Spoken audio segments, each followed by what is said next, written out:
There are times in life when it feels as though everything is moving against you. You make plans with sincerity, you put in real effort, and yet things still unravel, one by one. A minor obstacle slowly turns into another delay, then another disappointment, and soon into a familiar heaviness that settles in the body and mind. What makes these moments especially difficult is how personal they feel. It can seem as if life itself is pushing back directly at you. As if you have made a mistake. As if you are being tested, punished, or quietly singled out. This kind of exhaustion doesn't usually come from one great failure. It builds slowly, over time, from many small frustrations stacking upon each other, gradually draining your energy, your motivation, and your sense of hope. But Buddhism offers a very different way of understanding these moments. When nothing seems to go your way, it is not proof that you have failed. It is not a sign that you are walking the wrong path. It is simply part of how life naturally moves, shifting, changing, unfolding according to conditions far beyond our control. And when this truth is seen clearly, relief begins to appear. Not because life suddenly becomes easier, but because the struggle inside begins to soften. When things fall apart, we often take it personally. Not because we are weak, but because of a quiet story we carry within us. This story says, if I work hard, if I behave correctly, if I make the right decisions, then life should respond in kind. Effort should produce results. Planning should bring stability. Doing things right should protect us from disappointment. So when reality refuses to follow this script, frustration arises. Confusion sets in. Disappointment deepens. Sometimes it even feels like betrayal, as though life has broken an unspoken promise, despite the fact that no such promise was ever made. From a Buddhist perspective, suffering does not come from events themselves. It arises from the expectations we attach to those events. We do not suffer simply because something went wrong. We suffer because reality failed to align with how we believed it should unfold. This attachment to expectation creates resistance within the mind. The mind begins to argue with the present moment. It asks, why is this happening? Why now? Why me? But life is not punishing us, and it is not betraying us. Life moves according to causes and conditions, not personal agreements. When this is understood deeply, blame begins to dissolve. The heart relaxes. And suffering loosens its grip, not because circumstances change, but because our relationship to them does. One of the most difficult experiences in life occurs when things stop going our way and the mind quietly whispers, this is how it's going to be now. The difficulty starts to feel permanent. The frustration feels endless. Yet Buddhism gently reminds us of something the mind often forgets during hardship: nothing remains the same. Success does not last forever. Neither does difficulty. Life moves in cycles. Conditions shift. What rises eventually falls, and what falls will, in time, rise again. But when we are caught inside a difficult phase, the mind loses this wider view. It narrows its perspective and assumes that the present moment defines the future. This forgetting becomes a powerful source of suffering. From a Buddhist viewpoint, stability is not found in favorable conditions. Favorable conditions are, by nature, temporary.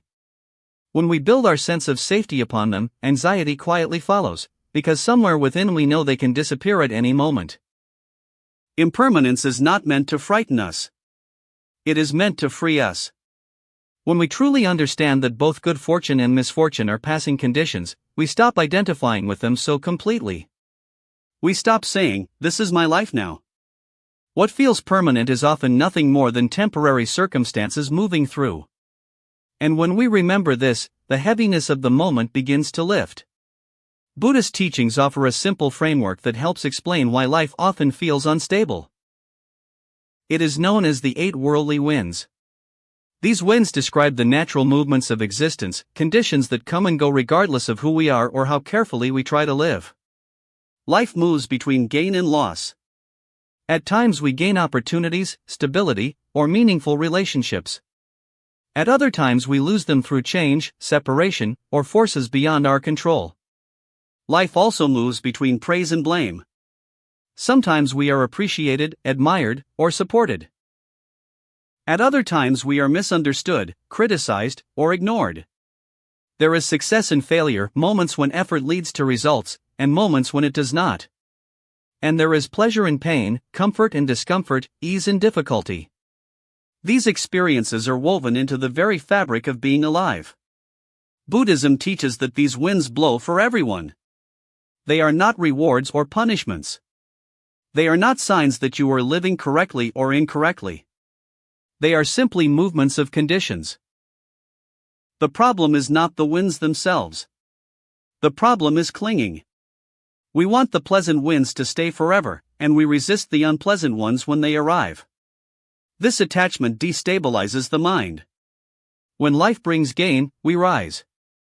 When loss arrives, we collapse. Our peace rises and falls with circumstances. So when nothing goes your way, it may not mean that life is against you. It may simply mean that a different wind is blowing. And learning to remain steady amid these changing winds is where true resilience begins. Pain is an unavoidable part of life. Plans fail. People disappoint us. Loss arrives without warning. The Buddha never taught that pain could be eliminated. What he taught was how suffering is created on top of pain. When something difficult happens, there is the initial experience, the pain itself. But then the mind reacts. It tightens. It resists. It says, "This shouldn't be happening." That reaction creates a second layer of suffering. In Buddhism, this is known as the second arrow. The first arrow is the pain of life. The second arrow is the suffering we create through resistance. Fighting pain does not remove it. It intensifies it. The more we resist what is already present, the heavier the experience becomes. Imagine standing in a strong wind. If you tense your body and push against it, you exhaust yourself. The wind feels harsher, more violent. But if you soften and lean with it, the same wind feels less overwhelming. Life's difficulties are the same. Resistance turns difficulty into suffering. Acceptance does not erase pain, but it removes the inner struggle that makes pain unbearable. When resistance softens, the second arrow is no longer fired. And even within hardship, the heart finds room to breathe. Buddhism does not promise a life free from difficulty. It does not offer control over outcomes or protection from change. What it offers instead is something far more reliable: steadiness. Rather than trying to force life into predictability, Buddhism teaches us how to remain balanced as conditions shift. This quality is known as equanimity. It is the ability to meet both pleasant and unpleasant experiences with the same awareness. When things go well, equanimity prevents attachment. When things go badly, it prevents collapse.